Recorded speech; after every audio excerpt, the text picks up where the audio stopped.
Pessoal, tudo bem?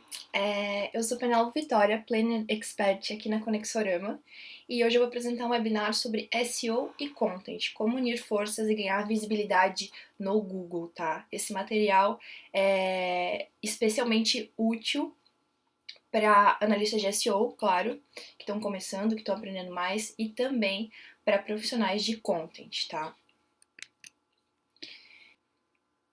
Então, o que a gente vai aprender nesse webinar? O que nós vamos debater juntos? O foco principal desse webinar é falar sobre a união de SEO e Content, ou seja, o marketing de conteúdo com as otimizações dos sites e como eles juntos, como essas duas frentes juntas, podem fazer uma marca aparecer mais, fazer o seu site aparecer mais na internet, fazer as pessoas te conhecerem e até mesmo em âmbito de projetos pessoais. Então, de uma maneira bem ampla, como o SEO e marketing de conteúdo podem atuar juntos para melhorar uma marca, um projeto, um site aparecer mais na internet, ok? Bem, já que o nosso foco é falar de visibilidade na internet, nada mais justo do que a gente começar pelos buscadores, né? Que são os nossos canais para sermos encontrados na internet, para comprar coisas, né? Para estar em contato mesmo com as informações, tá? Então, o que a gente tem aqui? A gente destacou alguns dos principais buscadores. Claro, existem infinitos buscadores. A gente tem buscador para música, o próprio YouTube que não está aqui, o próprio Pinterest, que é um buscador de projetos, de imagens, tá? Mas só para deixar bem explícito que o foco principal da nossa apresentação é o Google. Tá? A gente até tem outros buscadores alternativos que são usados em marketing digital, em alguns negócios, como o Bing, como o próprio Yahoo, como o UOL, mas o foco principal da nossa apresentação hoje é o Google. Tá, gente, agora é o momento da gente entrar um pouquinho no conceito, tá? De SEO e de content também. Vou começar por SEO, tá? Então, uma breve introdução do que é SEO, para as pessoas que ainda não tiveram contato, certo?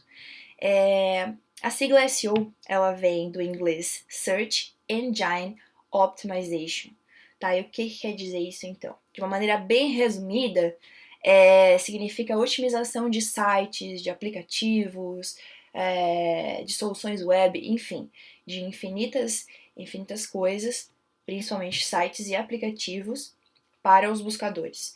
Como o nosso foco é o Google, a gente vai entrar agora em alguns detalhes falando desse buscador em específico, certo?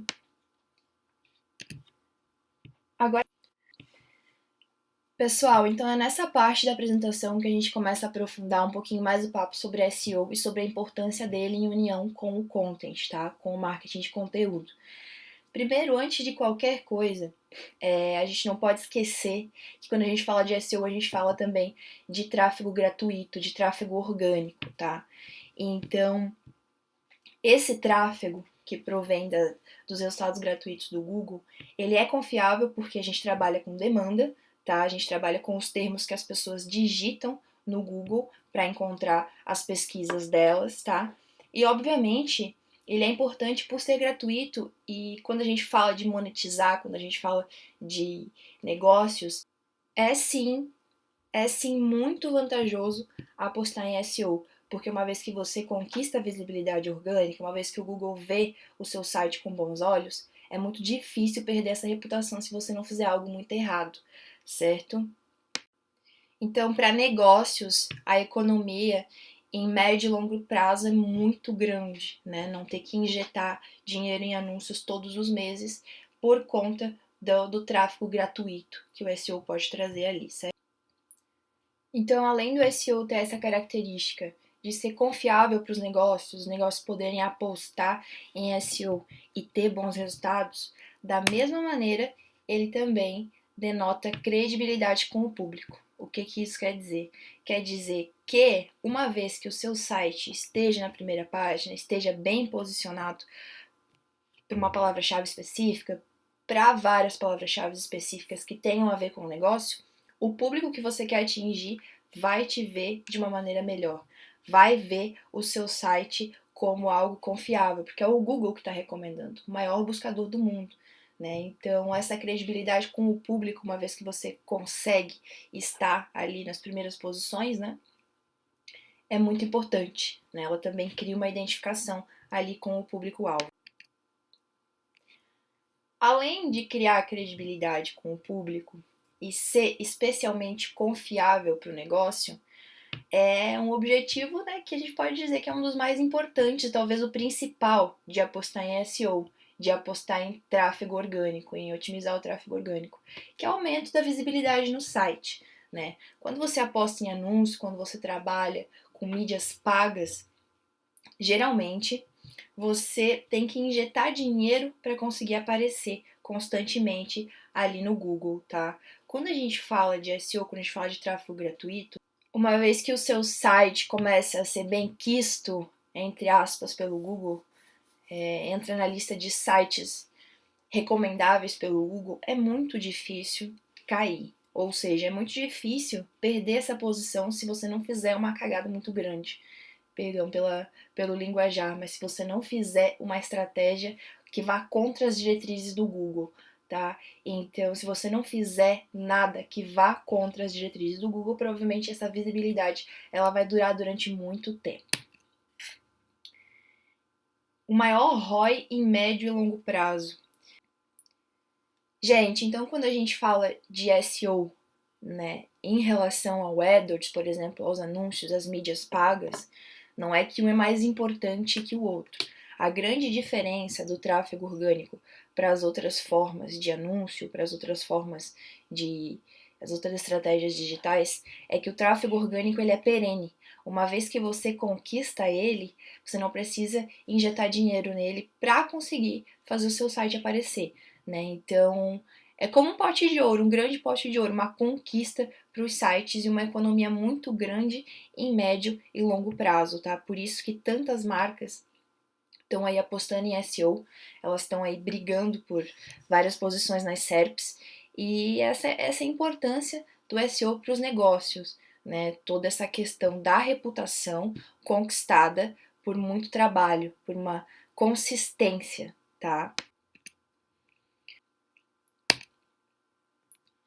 Agora que a gente já aprofundou um pouquinho mais a nossa conversa, é hora da gente falar sobre os 3 tipos de SEO que existem. Se você já teve contato com SEO, se já leu, estudou um pouquinho a respeito, sabe que a gente tem 3 tipos de SEO hoje em dia. A gente tem o White Hat, o Grey Hat e o Black Hat. Beleza, mas qual é a diferença entre essas 3 práticas? Bem, de uma maneira bem simples, o White Hat são as práticas dentro das diretrizes de acordo com o que o Google propõe para um site aparecer na internet. São só práticas que visam o benefício do usuário, que visam ajudar mesmo o usuário a encontrar o que ele precisa, tá? Grey Hat seriam as ações de Black Hat, só que temporárias. Então são ações que burlam o Google, que enganam o Google, mas elas são temporárias, então elas são mais difíceis de serem pegas do que quando a gente fala de Black Hat. Por fim, o Black Hat é a forma, digamos assim, mais prejudicial para o site de SEO, né? A prática mais prejudicial que mais vai contra as diretrizes do Google, porque além dela burlar, tentar, né, entre aspas, burlar o Google, as práticas de Black Hat elas são perenes, ou seja, elas duram bastante, elas ficam no site. Então elas tentam burlar o Google definitivamente.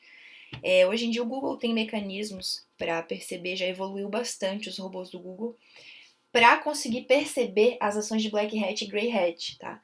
Então, quando os webmasters tentam fazer isso, quando um site implementa esse tipo de prática no site, eles já sabem que eles estão sujeitos a perder ranking e quase sempre, tá? É bem recorrente, serem banidos aí dos resultados de pesquisa do Google. O White Hat, então, como a gente já falou, ele está dentro das diretrizes do Google. Ele é o tipo de SEO que ajuda o usuário, a encontrar o que ele precisa. Então, ele atua muito, de uma maneira muito parceira com o content, tá? Então, se a gente pudesse destacar um parceiro do content hoje em SEO, a gente falaria em White Hat, tá? Entrando um pouquinho no assunto do SEO do mal, que seria o Grey Hat e o Black Hat, eu vou fazer um breve apanhado do que seria, de quais práticas seriam consideradas Grey e Black Hat. Os links ocultos, que são as palavras escondidas no background dos sites, quando as pessoas fazem repetição e para o Google não conseguir ler, elas colocam a mesma cor. Um exemplo é um site com background branco e uma letra branca. Para o Google conseguir ler essa página com várias palavras-chave otimizadas de uma maneira, entre aspas, incrível, quando na verdade não passa, né, de uma tentativa de burlar o robô, de enganar o robô e entregar uma falsa qualidade. Eu acho que uma das práticas mais comuns hoje em dia de Black Hat, uma remanescente, por assim dizer, é o keyword stuffing, que era muito comum no passado, dava certo quando o buscador não era tão evoluído, tá? Mas hoje em dia o keyword stuffing, ele cai por terra, porque é muito fácil o robô perceber quando existe excesso de palavra-chave para conseguir ranquear. Então, hoje em dia, isso já caiu por terra, já não, o Google já não considera mais, já não engana mais o buscador, tá? Mas ela é até bem comum essa prática de keyword stuffing, porque muitas pessoas fazem ela sem saber que é uma ação de Black Hat. Então, por isso, algumas pessoas estão começando no SEO hoje em dia, acham que o keyword stuffing vai gerar algum tipo de resultado. Mas eu digo para vocês, agora jurando de pé junto, não mais. Entende? Não mais keyword stuffing caiu e é considerado uma ação de Black Hat. Se seu site for pego, ele vai ser penalizado com certeza. Uma outra ação de SEO, de Black Hat SEO no caso, seria o clocking. O clocking ele consiste em você criar duas versões, o Webmaster cria duas versões de página, uma para o robô e outra para o humano, tá? Ver. Então essa página que é para o robô, ela é otimizada de todas as formas possíveis. Ela é a melhor página do mundo, enquanto aquela que aparece para o humano, que é a que aparece para o usuário com conteúdo normal, ela não é tão otimizada assim. Por que os webmasters, né, os piratas da internet, os piratas do mal da internet, bom, principalmente porque uma página que apareceria para os usuários com todas as otimizações que as pessoas que trabalham com clocking fazem, ela seria impossível de ler, ela seria ilegível para os usuários. Então, por isso que você cria uma página não otimizada ali para os usuários verem, bem simplesinha, com pouca coisa, só para enganar, enquanto cria-se outra para o robô ver. Entende? Então, essa que o robô vai ver seria uma página altamente otimizada, só que não seria bem vista, não seria, por assim dizer, entendida por um usuário, tá?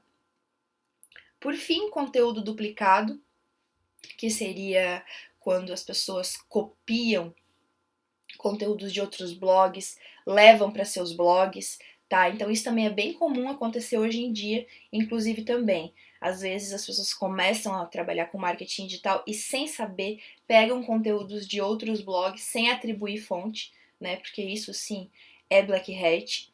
E não se dão conta de que o Google consegue perceber quando um conteúdo vem de outra fonte. Ele consegue perceber a data, inclusive, que o site original postou. Então, conteúdo duplicado também é Black Hat.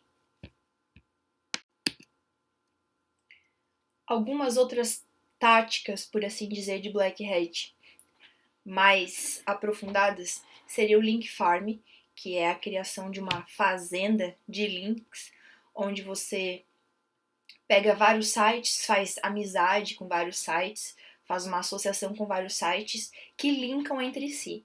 Isso também o Google consegue perceber, essa fazenda de links, onde eu linko para o meu amigo linka para mim, o meu vizinho do meu amigo linka para mim, que linka para o vizinho do meu vizinho, e assim vai. Isso também o Google consegue perceber e com certeza é penalizado. Outra ação de Black Hat SEO seria a PBN. A PBN são redes privadas de blog, tá? Consiste em domínios expirados. Então, é quando um determinado webmaster, um dono de site, compra domínios que expiraram, mas que eram antigos e por isso tinham uma boa autoridade na internet, e usa esses sites para linkarem para o seu. Então o Google também consegue perceber quando um site já expirou e por isso ele percebe quando você cria essas redes privadas de blog, e isso também é considerado Black Hat SEO, porque não é natural. Você não ganhou os links por geração de valor, que é o que o Google busca. Você provavelmente ganhou esses links pagando por eles, e isso não é natural. A gente tem também, além da PBN, a gente tem os links pagos, que são ações mais difíceis de serem pegas pelo Google, porque pode ser uma negociação orgânica, né, uma negociação pessoal, sem necessariamente envolver o Google, não fazer essa negociação ali pelo próprio Google. Então, os links pagos é quando, por exemplo, eu contrato um link de outro site, eu pago para receber um link, tá? E isso é considerado também Black Hat, mas é muito difícil do Google pegar, porque às vezes você faz a negociação por milhares de canais e é impossível o Google fiscalizar isso. Então é uma forma aí de Black Hat que é um pouco mais difícil de ser pega. Dentro das práticas de Black Hat, a gente tem também o SEO negativo, que consiste na sabotagem de um site concorrente, um site que está na sua frente na SERP. Então você pode apontar uma série de coisas erradas que esse site fez, sem que ele necessariamente tenha feito, mesmo para ferrar ali o cara e conseguir ganhar as posições dele. Isso também é uma prática feita pelos piratas da internet. Então, se você já trabalhou com SEO, se já fez alguma dessas práticas, achou que não era tão prejudicial assim, um conselho, para.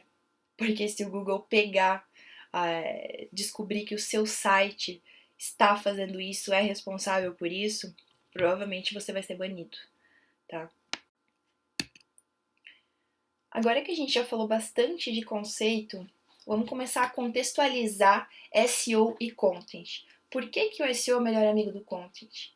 Bom, a gente falou que o White Hat em específico, o SEO do bem, o SEO que cumpre as diretrizes do Google, ele é o melhor amigo do content. É esse tipo de SEO que a gente tem que fazer, é esse tipo de SEO que a gente tem que procurar, tá? Então, o White Hat, ele ajuda o conteúdo a ser melhor para o usuário. As otimizações, elas fazem com que as pessoas interessadas encontrem o conteúdo que elas estavam buscando. Então, por isso que o SEO é o melhor amigo do content. Ele ajuda coisas boas a serem encontradas, tá?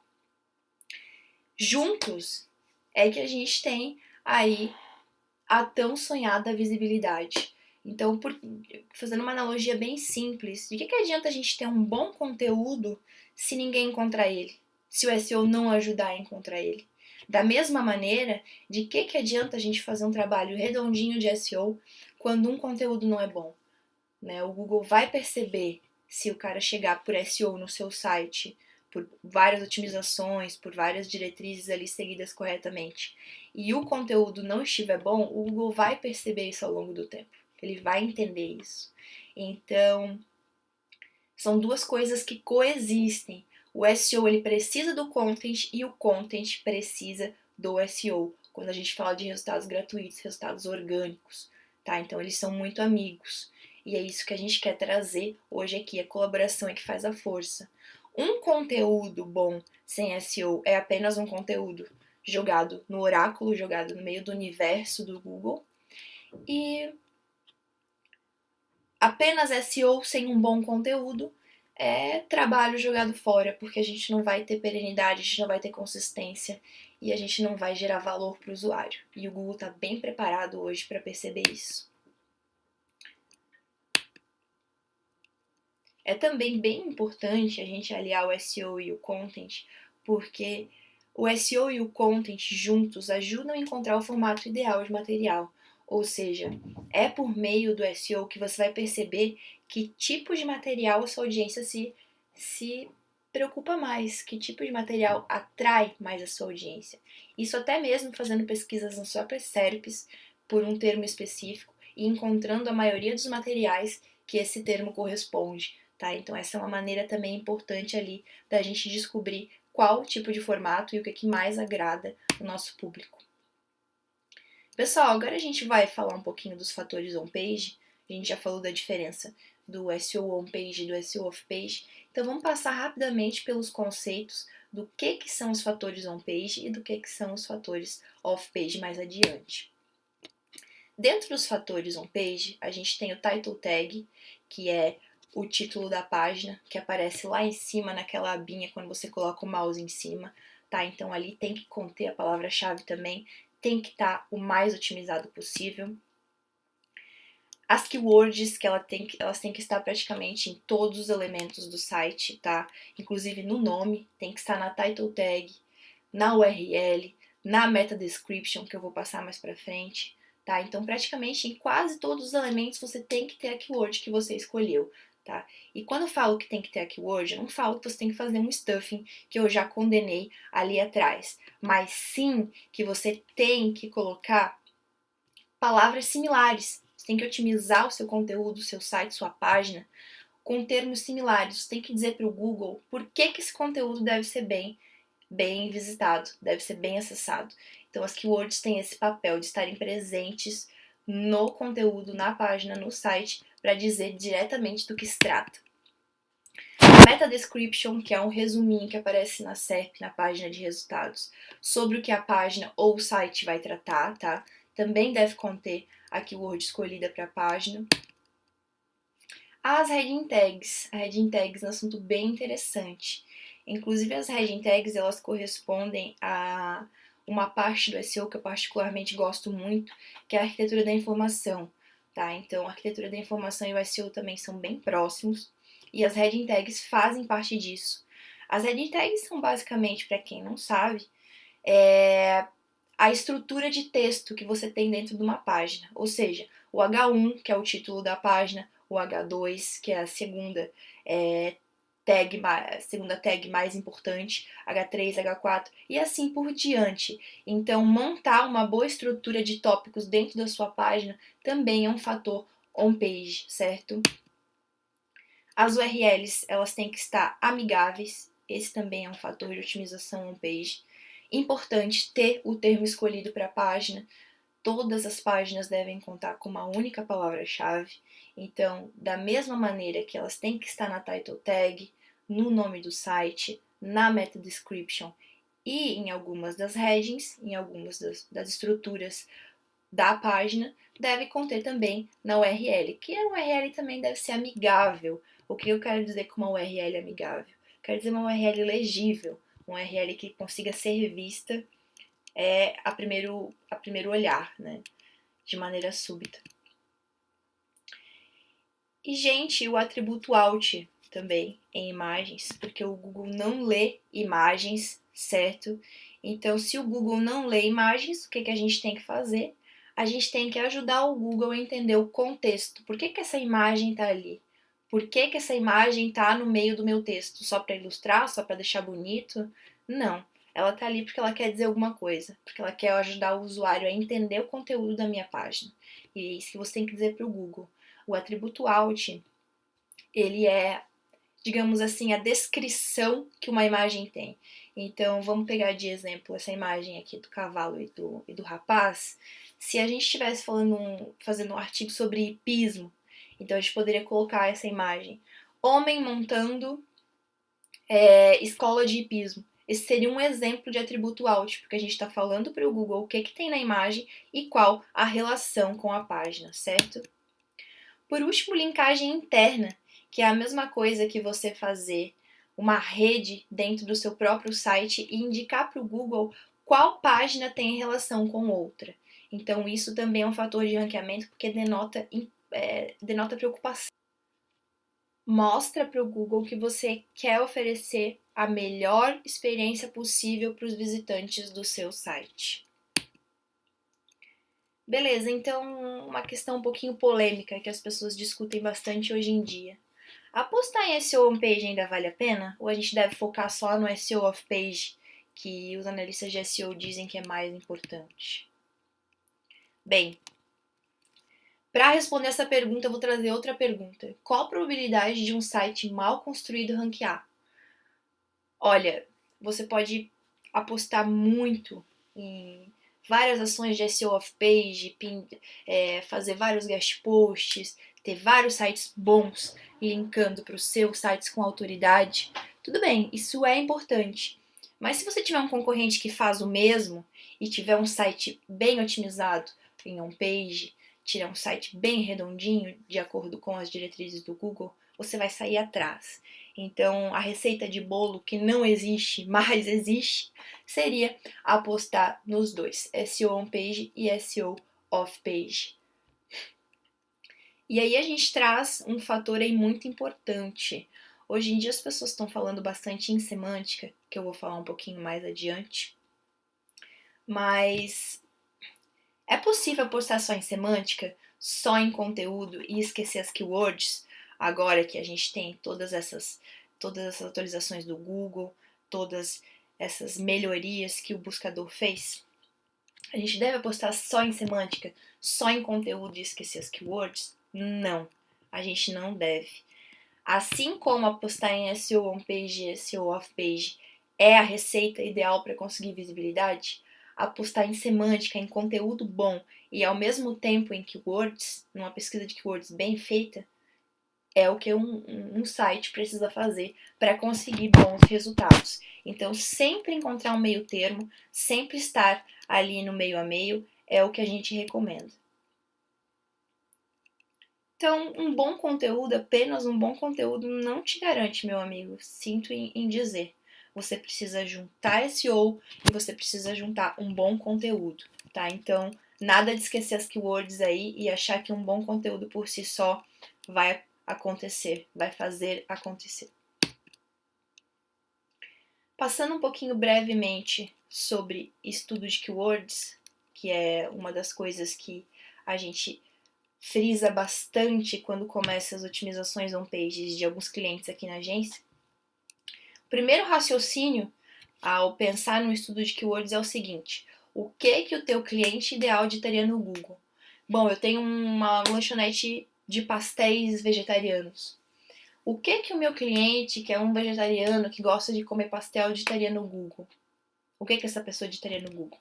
Raciocina dessa maneira que você vai encontrar um ponto bom, vai encontrar um ponto de equilíbrio, tá?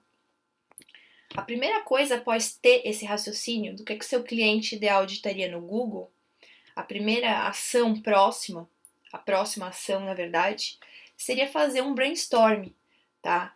Você tem que pegar sites do mesmo nicho, sites dos concorrentes, que aqui no nosso caso é uma mina de ouro, e delimitar, destacar os termos que são mais importantes, que tem a ver com o seu site também. E é dali que você vai começar o seu estudo de keywords, com sites de mesmo nicho, tá? E com o site dos concorrentes. Agora, após você saber o que seu cliente ideal digitaria no Google, após ter feito uma lista de termos importantes tirados de outro site, o próximo passo é filtrar esses termos que você pegou, todas essas palavras. E para isso a gente usa uma ferramenta. Aqui na agência a gente usa o Keyword Planner, na verdade, que mostra pra gente o volume e a concorrência dos termos. Então, o primeiro passo é gerar volume, se perguntando o que seu cliente digitaria e fazendo um brainstorm, e a partir disso afunilar, pegando esses termos por volume e concorrência. No que você pode apostar? Qual keyword que tem um bom volume e uma baixa concorrência? O que vai fazer você aparecer? Então, essa régua, ela precisa acontecer após a gente criar volume de keyword, certo? Uma coisa que é importante fazer, a parte mais, digamos, mais polida do nosso estudo de keywords, é dividir elas em topo, meio e fundo. Como a gente trabalha com inbound marketing, marketing de conteúdo, é muito importante dividir as keywords por jornada de compra, porque daí a gente já sabe o que a gente pode usar nos nossos artigos, né? Então, se eu pudesse dar um conselho hoje para quem está começando a trabalhar com marketing digital, em específico SEO, seria fazer essa organização, gerar volume, afunilar o que é importante para você e para o seu negócio e depois disso dividir em topo, meio e fundo de funil, tá? Gente, uma observação bem importante. Forget about the meta keywords. Meta keywords é um conceito que já caiu em SEO. Muitos webmasters falam ainda, mas não é necessário você dar atenção para as meta keywords, porque elas já não fazem mais parte do algoritmo do Google, beleza? Gente, agora falei ali rapidamente de title tag. O que seria uma title tag no Google? Seria o nome do site? Não. Title tag é o nome que aparece, é o título que aparece na página de resultados, na página de resultados do Google. Então a gente colocou um exemplo aqui nosso próprio resultado da Conexorama aparecendo aqui no Google quando a gente digita RD Summit. Então o blog da Conexorama ele está aparecendo aqui, tá? E dessa maneira, nessa estrutura que está aqui hoje, é o que a gente recomenda para que seja otimizado. Por exemplo, a estrutura seria o nome da agência, tá? E para que serve essa página? Ou seja, o blog da Conexorama, ele serve para você conferir dicas de marketing digital. Fazendo isso, já é meio caminho andado, não só para o usuário, porque o Google trabalha para o usuário, mas também para que você esteja de acordo com as diretrizes do próprio Google. Então, você agrada o usuário e, por consequência, você agrada o Google também, criando essa estrutura ideal. O nome da empresa, né, ou o nome do produto, o nome do que realmente rege essa página e o que ela aborda, né? Então, no nosso caso aqui, blog da Conexorama, confira dicas de marketing digital. Esse é o nosso title tag do blog. Então, gente, a gente já falou anteriormente, mas o title tag deve conter o título da página. Eu vou frisar isso novamente, tá? É importante que essa keyword que a gente escolheu para a página, ela esteja no começo, tá? Porque o Google sempre lê da esquerda para a direita, tá? Então é muito importante que a keyword esteja na title tag no começo, certo? Outra coisa que é muito importante é a gente ter títulos únicos em cada página e até 70 caracteres, certo? Então, cada página, vamos supor que eu tenho um artigo falando sobre inbound marketing. Eu não posso colocar o que é inbound marketing nesse artigo e criar uma outra página com o mesmo título. Isso o Google também olha e ele também leva em consideração, certo? Os títulos para aparecer na SERP a gente recomenda também que tenham até 70 caracteres, para que eles não fiquem cortados e não interrompa, claro, a experiência do usuário ali ao ler, né? Porque se o usuário não conseguir ler de uma maneira plena o que está escrito, provavelmente ele não vai clicar. E isso vai ser percebido pelo Google também. Uma coisa que muitas pessoas discutem, inclusive, e já houve uma confusão, que isso poderia ser keyword stuffing, é o fato de usar keywords nas heading tags. Você usa ou você não usa? O que se deve fazer? Então, você pode usar keywords nas heading tags, é recomendado, desde que faça sentido, desde que o contexto exista, desde que não seja forçado. Então, esse é o parâmetro, né? Nada é proibido e nada é recomendado, por assim dizer, quando a gente fala de keywords. Só tem que haver contexto. Uma vez que tenha contexto, não existe quantidade de keywords por página, não existe quantidade limite, não existe quantidade suficiente, enfim, é o preço do contexto. Se tiver contexto, tudo bem estar ali, tudo bem estar em qualquer outro lugar na página. Quando você começa a trabalhar com marketing digital, pode ser que surjam algumas dúvidas a respeito da hierarquia que você vai ter. Poxa, será que isso daqui ainda é H2? Será que isso daqui já é H3? Então, uma dica importante que eu inclusive usei quando eu comecei a trabalhar com texto, quando eu comecei a redigir, a ser redatora, é usar ferramentas de mind maps, né, que são ferramentas que mostram para você o que está dentro do que. Por exemplo, este conceito ele está dentro desse. E assim é muito mais fácil você ler aquilo ali. E da mesma maneira também é mais fácil para o Google. Quanto a ferramentas de mind map, eu recomendo muito o Google, que é uma que a gente usa bastante aqui na agência, inclusive. Não só para escrever conteúdo, mas também para montar as nossas automações.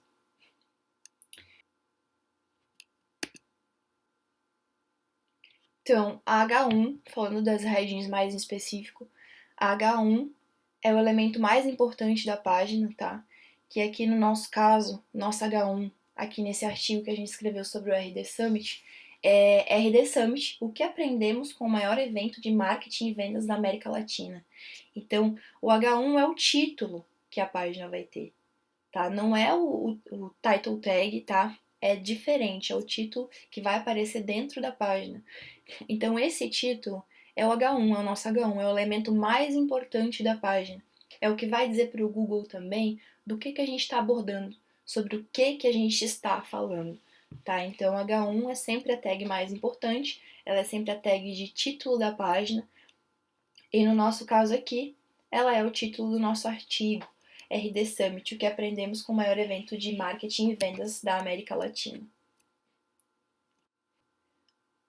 Um ponto muito importante quando a gente fala de otimização on-page são as imagens. O Google considera muito as imagens. As imagens elas mostram que a pessoa que escreveu o texto, que publicou o texto, ela tá se importando, ela está preocupada com o que o usuário vai ter de experiência. Então, quanto mais imagens que você colocar, imagens otimizadas, imagens com contexto dentro da página, mais o Google vai achar que você está tentando ajudar o usuário e de fato vai entender essa sua preocupação. Então, as imagens elas agradam o leitor, tá? E quando a gente fala de experiência do usuário, a gente não pode esquecer que a gente está falando de SEO, porque SEO e UX estão cada vez mais se tornando um. A experiência do usuário está sendo percebida pelo Google e está traduzindo isso em resultados de busca. E por meio do que o Google está operando, como é que ele está cruzando cada vez mais esses dados de experiência do usuário e traduzindo isso em resultados e usando o SEO para isso. Por meio da machine learning, né, da inteligência artificial, que é o aprendizado de máquinas, por assim dizer. Então, por meio do aprendizado dos robôs que estão aprendendo o que agrada os usuários, cada vez mais o SEO é influenciado. Então, hoje em dia, a gente tem uma grande influência da inteligência artificial, do aprendizado dos robôs a respeito do comportamento das pessoas, a respeito das preferências das pessoas, e isso impacta diretamente os resultados de busca, tá? Então, o comportamento do usuário, hoje em dia, é uma das coisas que mais impacta o SEO. Não adianta a gente criar regras fixas, seguir diretrizes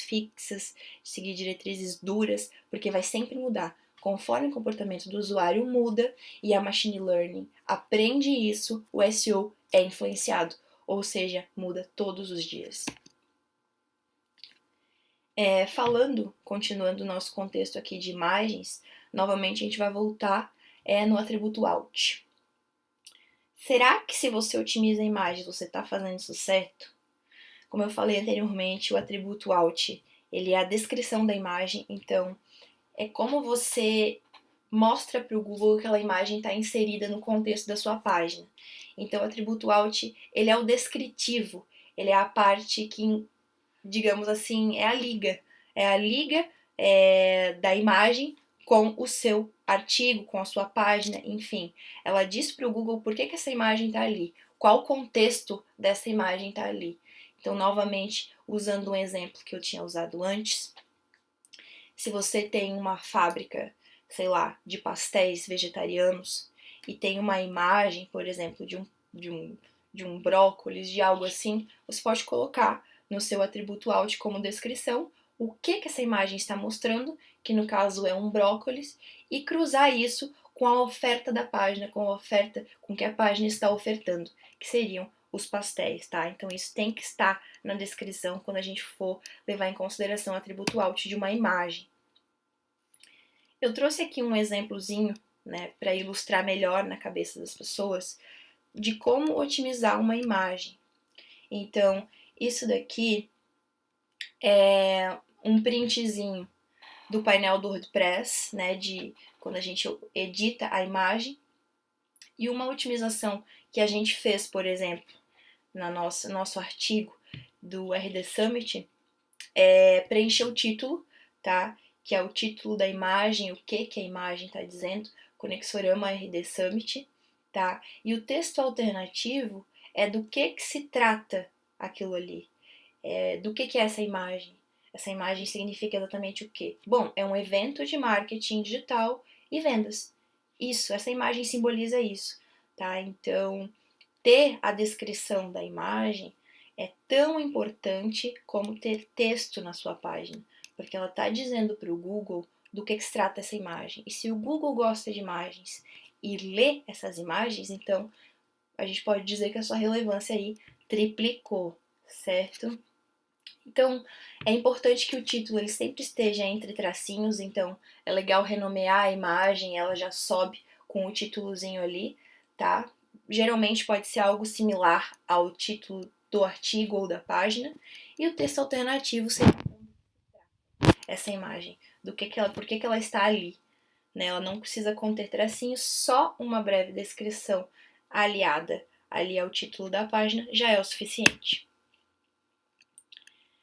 Gente, precisa otimizar o URL também?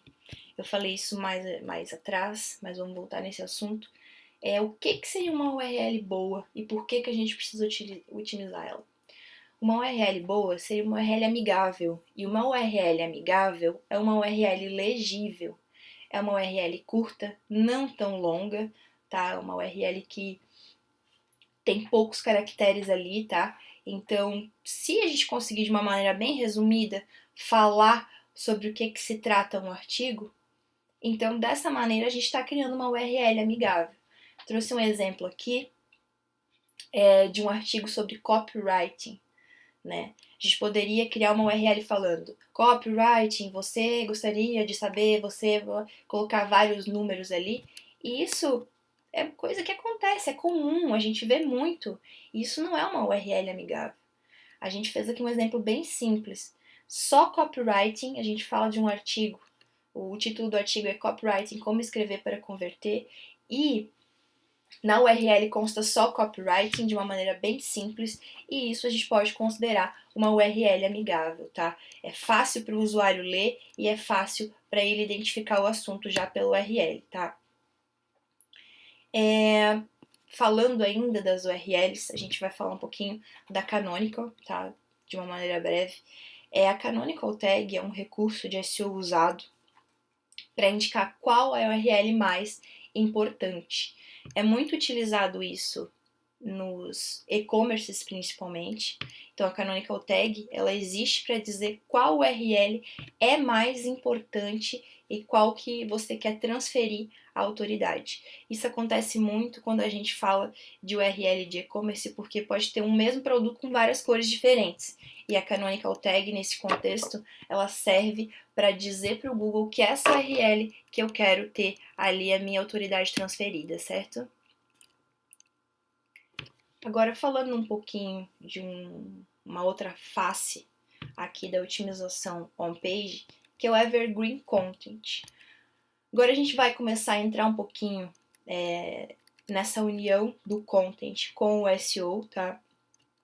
Falando mesmo das publicações, da maneira de escrever e de como a gente deve tratar o conteúdo.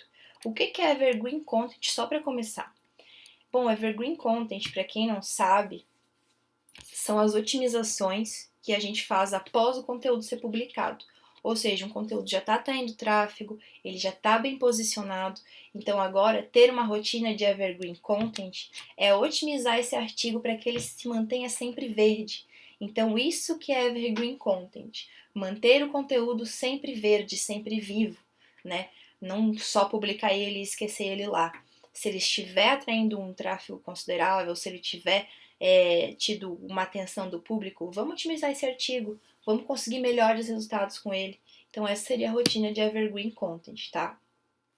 Um outro ponto muito importante, se você quiser começar a fazer Evergreen Content, que é uma das práticas hoje em dia mais bem vistas pelo Google, porque mostra que você está atento a otimizar o seu site, como que você faz isso? Como que você escolhe o que você vai otimizar para Evergreen Content? Primeiro você tem que ver quais artigos seus podem ter uma posição melhor na SERP, tá? Quais artigos seus têm conseguido um tráfego interessante, quais artigos seus estão bem posicionados para uma keyword importante. Então, por aí já dá para saber o que você tem que otimizar. O foco é visibilidade, então vamos focar no que já está dando certo para a gente conseguir mais visibilidade ainda. Então, o que a gente pode otimizar numa rotina de Evergreen Content? A gente pode utilizar o título, não mudando ele completamente, claro, mantendo o termo original da página, mas dá para otimizar o título, a estrutura dele, dá para otimizar a própria meta description, e em especial o conteúdo, com certeza, aumentar, adicionar informações, tudo que for pertinente e fazer linkagens internas. Então, todos esses 4 fatores, eles fazem parte da otimização Evergreen Content. Como vocês sabem, se vocês estão assistindo esse webinar, é porque vocês já sabem que conteúdo é rei e o Google dá muito valor para um bom conteúdo, tá? Então, imagina então você mostrar para o Google que você está querendo que o seu conteúdo seja cada dia melhor. Realmente é algo que com certeza será muito bem visto pelo buscador e gerará ótimos resultados, não só para o seu site, né, mas também em questões financeiras. E qual que seria uma frequência de reotimização? Bom, aqui na agência a gente fazia uma reotimização semanal, então a gente pegava um artigo, escolhia ele ali com base. Esse artigo aqui, ele tem bom tráfego, ele está bem posicionado, ele está na 4ª posição, vamos chegar na 2ª, vamos chegar na 3ª, tá? Então, a gente escolhia um artigo desse semanalmente, aumentava o conteúdo, mudava algumas coisas que já não eram mais reais por conta do tempo, tá? Mudava algumas informações, adicionava outras, então reciclava esse conteúdo mesmo semanalmente, tá? Existem muitos casos de empresas que aumentaram exponencialmente aí o tráfego delas só fazendo as reotimizações, porque o artigo subiu de ranking e, consequentemente, a gente conseguiu mais acessos. Falando um pouquinho agora dos fatores on-page, a gente já disse que muitos webmasters, muitos analistas de marketing digital acham que o off-page é tudo de mais importante que a gente tem em SEO. Essa afirmação ela não está errada, mas ela também não está certa, porque off-page é importante, mas não é o todo, né? O off-page ele não é 100%. Você precisa do 20% ali, que é do on-page. Então, a gente usa o princípio do 80-20, né, que é o princípio de Pareto, para ilustrar isso bem. Sim, realmente o off-page é uma grande parte ali, é muito influenciador no posicionamento de um site, mas a gente não pode esquecer de jeito nenhum o on-page, porque se alguém fizer o dever de casa fazendo o off-page e o on-page, você pode ficar para trás. Então é sempre bom fazer os dois, sempre deixar bem claro, off-page e on-page juntos, tá? Mas o que engloba o off-page? A gente falou uma cambada de coisas ali para o on-page, a gente falou de título, a gente falou de várias otimizações internas a serem feitas. Mas o que engloba o SEO off-page? Bom, o SEO off-page, basicamente, são as recomendações. E o que são as recomendações? São as linkagens que um site recebe, as recomendações que um site recebe das fontes externas. Então, isso é o que a gente chama de link building. Quando a gente fala de SEO off-page, a gente automaticamente fala de link building, que são os votos, entre aspas, que um site recebe de outros sites na internet. Tá? Então isso é muito relevante porque mostra para o Google que outros sites estão recomendando você, então, por padrão, o seu site é importante se esses sites também forem importantes e tiverem uma linkagem ali natural, né? Uma linkagem feita por relevância e não por qualquer outro motivo. A importância do link building é muito grande. A importância do link building é extrema, por assim dizer. Como a gente já falou, é uma grande parte do processo, é uma grande parte da construção de autoridade de um site no Google. Então, os votos que os sites dão para você, geralmente por conta de um bom conteúdo ou de uma reputação conquistada da sua marca, são o que vai fazer mais rapidamente o seu site criar essa mesma autoridade. A autoridade que eu falei anteriormente pode ser sua marca ser conhecida. Então, o site pode linkar para o seu porque sua marca é conhecida e fazer com que você ganhe autoridade na internet, que são duas coisas distintas, certo? Passando um pouquinho pelos fatores off-page que a gente tem. Como que o Google percebe se uma linkagem é boa? Por que é tão difícil fazer link building? Por que é tão difícil ganhar links, tá? Primeiro, porque um link de qualidade, ele vem de um site de qualidade. E quais seriam os principais motivos de um site de qualidade estar linkando para o seu site? Você tem que ter um conteúdo muito relevante ou esse site tem que ter algum tipo de relação com o seu, certo? Então, a quantidade de links que entram, inbound links, é um fator observado pelo Google quando a gente fala de off-page. Outro fator observado pelo Google é a diversidade dos links que você recebe, não só a quantidade. A diversidade ela engloba quantos sites diferentes, mas de mesmo nicho, estão linkando para o seu. Então, a quantidade de sites importantes linkando para o seu é um dos fatores de off-page que o Google leva em consideração quando vai analisar o seu link building, viu? A qualidade dos links também, ou seja, a relevância que cada um tem com o outro. Se tem uma página falando de batata doce, linkando para uma página de tênis, a qualidade do link ela não é grande, ela não é relevante. Agora, se a gente tem um site de autoridade linkando para o seu site de uma página falando de dieta para uma página de exercícios, ali a gente já vê uma relação. Então, isso também denota uma qualidade na hora de criar esse link, e o Google consegue perceber isso. A relação das linkagens, que é mais ou menos a mesma coisa, só muda um pouquinho, que é mais relacionada à posição, né? Por exemplo, o que a gente está usando num texto âncora para apontar para outra página. Então, a relação das linkagens tem a ver também com a qualidade dos links, né? Por que essa linkagem está aqui e o que ela quer me dizer, qual relevância ela quer passar, certo? Outro fator off-page também, quando a gente vai analisar o link building, é a frequência dos links.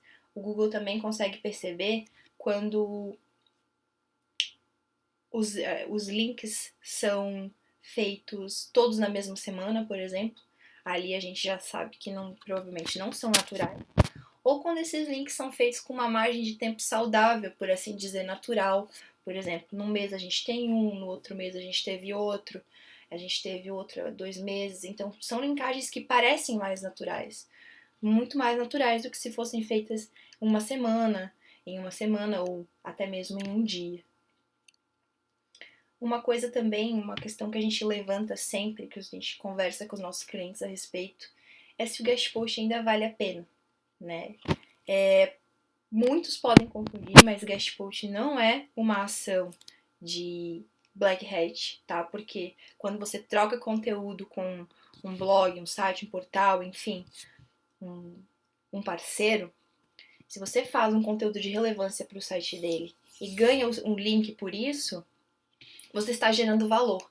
Então é um link que está trazendo valor para o seu site em nível de autoridade, mas também de conteúdos, também está ajudando usuários com aquilo ali. Então a melhor medida é trocar links, você pode trocar links por meio do guest post, mas sempre gerando valor, tá? E o que é mais importante quando você faz um guest post? É importante você ter um link mútuo, ou seja, o site linkando para você e você linkando para o site, ou apenas receber? O que é melhor? A resposta é bem simples. É mais importante e o Google vê como mais natural quando você recebe. Então vamos supor que você vai fazer um guest post, você publica no site da pessoa que você conversou como parceira, que você alinhou como parceira. Se você posta um blog post no blog dela e recebe o link por isso, não precisa brigar com a pessoa, não precisa entrar em debate e pedir para a pessoa fazer um blog post para o seu blog. Isso não é necessário. Quando o link é único, a força dele é ainda maior, tá? E claro, o guest post ele não se trata só de uma ação de SEO, mas também de branding e aquisição de tráfego. Então a gente tem que levar isso em consideração também. Nem tudo é SEO nesse nosso webinar. A gente fala também das outras vantagens das ações. Nesse caso do guest post, branding e aquisição de tráfego e não só autoridade são alguns dos benefícios, tá?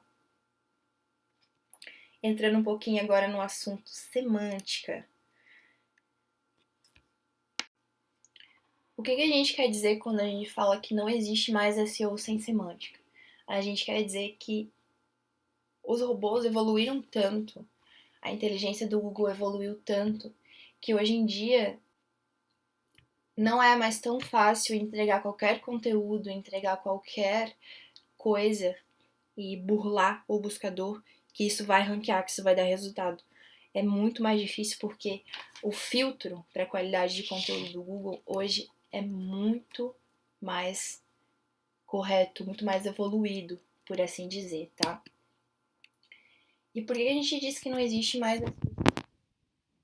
Bom, no passado, o Google conseguia fazer o ranking quando ele não era tão evoluído, quando ele não era tão aprimorado.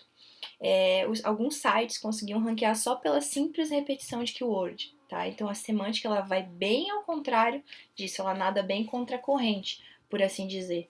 Então no passado, a simples repetição de keyword podia ranquear sites muito ruins e isso ia totalmente contra os interesses do Google. O Google não queria entregar resultados ruins para os usuários e por isso ele evoluiu os seus robôs Panda e Hummingbird, tá? Que deram início a essa nova era da semântica. Então, com a atualização do Hummingbird, por exemplo, agora é a vez em que o Google entende o contexto, ele entende o que o usuário quer dizer e por isso ele consegue entregar resultados. O Panda também é um outro conteúdo que contribuiu bastante para essa nova era da semântica, por assim dizer, porque ele foi um algoritmo, ele foi um robô que evoluiu para conseguir perceber mais a qualidade dos conteúdos, tratar melhor os conteúdos que são bons. Então, o Panda, ele é muito relacionado a conteúdo e o Hummingbird, ele é muito relacionado às buscas, às pesquisas. Ele é muito relacionado a entender o que o usuário está pesquisando, tá? Teve o Penguin também, um robô que o Google aprimorou, que ele foi em especial lançado naquela época, aprimorado naquela época, para conseguir pegar alguns dos principais, digamos assim, algumas das principais brechas que os piratas da internet, que os hackers, que os webmasters que faziam black hat deixavam para conseguir enganar o Google. Então, o Hummingbird, ele nada mais é do que uma união do Panda, que é o robô que consegue perceber mais a qualidade do conteúdo, que é especializado em conteúdo, com o Penguin, que é também um dos algoritmos que o Google tinha para conseguir justamente pegar essas pessoas que tentavam burlar as diretrizes. Foi por meio da atualização desses dois robôs, em especial do Hummingbird, que a gente teve o surgimento da Latent Semantic Indexing, mais conhecida como LSI, né? Então, o que é a LSI? A gente tem que escrever ajudando as pessoas. A gente tem que escrever com contexto. E não só escrever para uma máquina. A gente tem que escrever para uma pessoa. Porque escrevendo para uma pessoa, o Google vai conseguir perceber, ele vai conseguir entender e dessa maneira você vai estar escrevendo para ele também, tá? Então sempre pensar no usuário em primeiro lugar. Isso é um dos mandamentos, por assim dizer, da semântica, tá? Mas o que isso quer dizer quando a gente fala de marketing de conteúdo? O que vai mudar? Né? Você pode se perguntar muito isso. Que a gente tem que escrever justamente para o usuário de uma maneira que você esteja ajudando ele, não só escrevendo para conseguir ranquear um grande texto. Tem que escrever entregando informações que a pessoa que clicou ali vai querer saber, tá? Então não tem tanto segredo assim, não tem algo muito complicado quando a gente fala de semântica. Só pensar no usuário quando você está escrevendo. Você tem que pensar em ajudar ele. E dessa maneira você também vai ser ajudado, é claro. Um exemplo bem importante para quando a gente fala de semântica, quando a gente vai entrar nesse assunto, é que pelos do nosso corpo, no caso pelos corporais, o Google já entende que não tem nada a ver de pelos sem o acento circunflexo, tá? Então chegou nesse nível de conseguir entender que uma palavra só com um acento de diferença não tem a mínima relevância com a outra, tá? Então isso é semântica, é entender o contexto, é entender que palavras totalmente diferentes, mas de mesmo grupo gramatical, tem mais a ver do que uma palavra parecida ou igual sem um acento ou enfim, sem o mesmo sentido na real, tá? A NLP, ela surgiu junto com a semântica e ela consiste no processamento de linguagem natural, é a essência da semântica, por assim dizer. Então, o processamento de linguagem natural, ele é um novo melhor amigo dos content managers, dos redatores, né, dos contents, porque ela consegue perceber um texto bom, ela consegue entender por meio da NLP que a gente consegue entender um texto bom, que o Google consegue entender um texto bom. Então, no processamento de linguagem natural, o Google leva em consideração o contexto com que as frases foram construídas, a análise sintática, né? Léxica, os conjuntos de vocábulos, as conjunções, as preposições, os pronomes, os artigos, todas as ligações ele consegue perceber. Ele consegue entender que um sinônimo tem a ver com o outro, ele consegue entender antônimos, consegue entender tudo que tem relevância dentro de um mesmo grupo.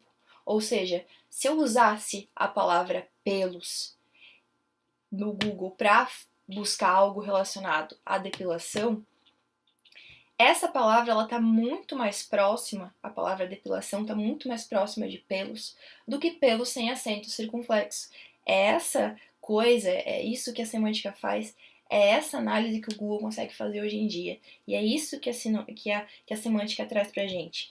Ela consegue juntar os grupos gramaticais, ela consegue perceber que uma preposição tem a ver com uma frase, ela consegue perceber uma série de coisas relacionadas à construção de frases. Isso muito próximo ao nosso processamento de cérebro humano, né? Cada vez mais se aproxima disso. Então não basta você também querer fazer um texto escrevendo milhares de sinônimos e palavras genéricas porque elas pertencem ao grupo gramatical. Não tem como fugir, você tem que entregar valor, porque todos esses fatores que eu falei aqui hoje são levados em consideração na hora do Google analisar um texto. Tá? Então não basta encher de sinônimo que você não vai chegar lá. Você tem que entregar valor, você tem que entregar algo que realmente a pessoa queira saber, tá? Trouxe um exemplo bem claro aqui agora, um exemplo bem simples, que foi quando a gente digitou eleições 2018 no Google, tá? Então, tem alguns artigos aqui, em especial esse sobre o TSE, que não traz a palavra-chave eleições 2018. Então, como que o Google me apresentou esses resultados? Eu digitei eleições 2018 e ele está me apresentando um artigo falando do Bolsonaro e do Lula. Como é que ele percebeu isso? Ele percebeu isso por simples aprendizado, por inteligência artificial, por meio da machine learning. Ele consegue perceber pelas ligações que as pessoas fizeram, pelos dados das pessoas de navegação, pela maneira como elas pesquisaram no histórico delas, que as eleições de 2018 têm a ver com Bolsonaro e têm a ver com Lula. E é dessa maneira que ele recomenda os resultados. Ele consegue pegar pelos dados de pesquisas das pessoas e também consegue pegar pela ligação que uma frase tem com a outra. Ou seja, o Google já entende que eleições 2018 tem a ver com Lula, tem a ver com Bolsonaro, tem a ver com ideologia política, tem a ver com esquerda, tem a ver com direita. Ele já consegue entender. Isso é fantástico. É isso que é fantástico na semântica hoje no Google. Gente, então, o que na prática seria a semântica? Quais são os fatores semânticos? Principalmente para escaneabilidade, que o Google leva em consideração. Quando se escreve, a gente tem que prestar atenção na construção da frase, tá? E nos termos relacionados. O que isso quer dizer? Não basta que a gente fale de uma maneira muito rebuscada, uma frase muitíssimo longa, e aquilo ali não tenha sentido, sabe? O Google consegue perceber, por exemplo, quando você fala numa mesma frase de dor de dente e de consultório de dentista, por exemplo. Se você fizer esses termos muito longes, esse é um ponto também que o Google vai observar. Por que você não está recomendando o consultório de dentista perto da frase que você está falando de dor de dente? Isso seria o conceito de distância semântica e termos relacionados, tá?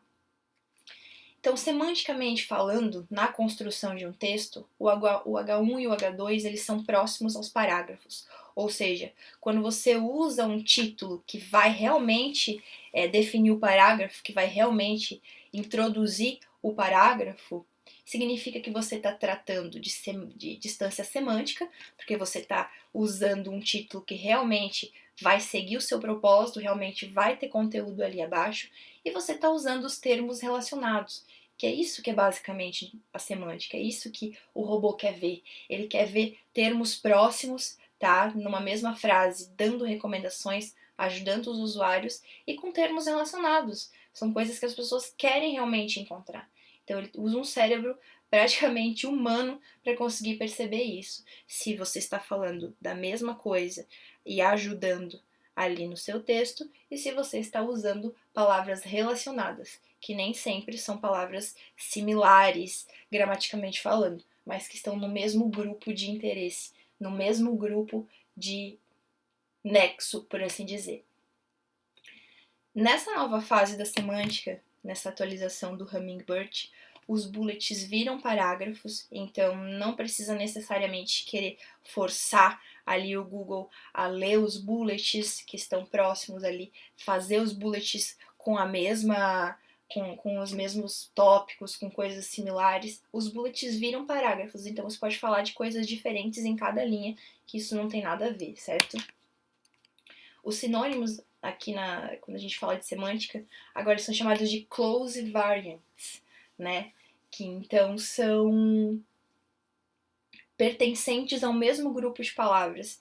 Então, os close variants é quando a gente usa palavras de uma das mesmas classes gramaticais, por exemplo, dentes, dentistas, dentição, são close variants, tá? Que são diferentes de termos relacionados, porque termos relacionados podem ser cirurgia, por exemplo, que tem a ver com dente, mas não necessariamente pertencem à mesma classe gramatical, tá?